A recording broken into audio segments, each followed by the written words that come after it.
ए भैया, हम भोजपुरी लोकगीत गायक सुजीत छैला, जिला पंचायत सदस्य मनिहारी पंचम से डॉक्टर वंदना यादव, पत्नी विजय यादव, इनका के भारी मतों से विजयी बनावा और क्षेत्र का विकास करा। जय हो विजय भैया, विजय हो। डॉक्टर वंदना यादव के जिताई दिया ये चाची हो, जिताई दिया ये चाची हो, भारी मतों से विजयी बनाई दिया ये चाची हो, भारी मतों से विजयी बनाई दिया ये चाची हो। घूमी घूमी सबके बताई दिया ये भैया हो, बताई दिया ये भैया हो, भारी मतों से विजयी बनाई दिया ये भैया हो, विजय जी के विजयी बनाई दिया ये भैया हो।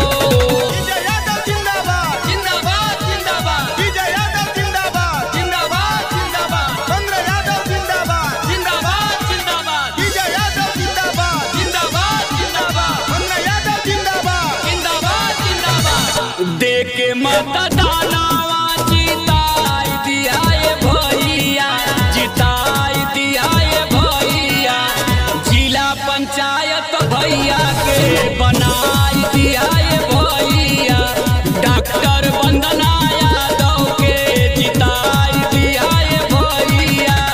वंदना यादव जिंदाबाद जिंदाबाद जिंदाबाद, विजय यादव जिंदाबाद जिंदाबाद जिंदाबाद, हमारा नेता कैसा हो, विजय यादव जैसा हो, हमारा नेता कैसा हो, विजय यादव जैसा हो।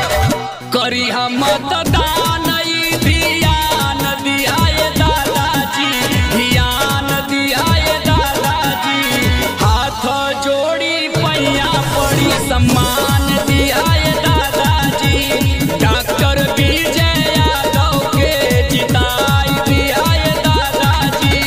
वंदना यादव जिंदाबाद जिंदाबाद जिंदाबाद, वंदना यादव जिंदाबाद जिंदाबाद जिंदाबाद, विजय यादव जिंदाबाद जिंदाबाद जिंदाबाद, विजय यादव जिंदाबाद जिंदाबाद जिंदाबाद, वंदना यादव जिंदाबाद जिंदाबाद जिंदाबाद। ललसा बाटे सेवा के सेवकवा चुना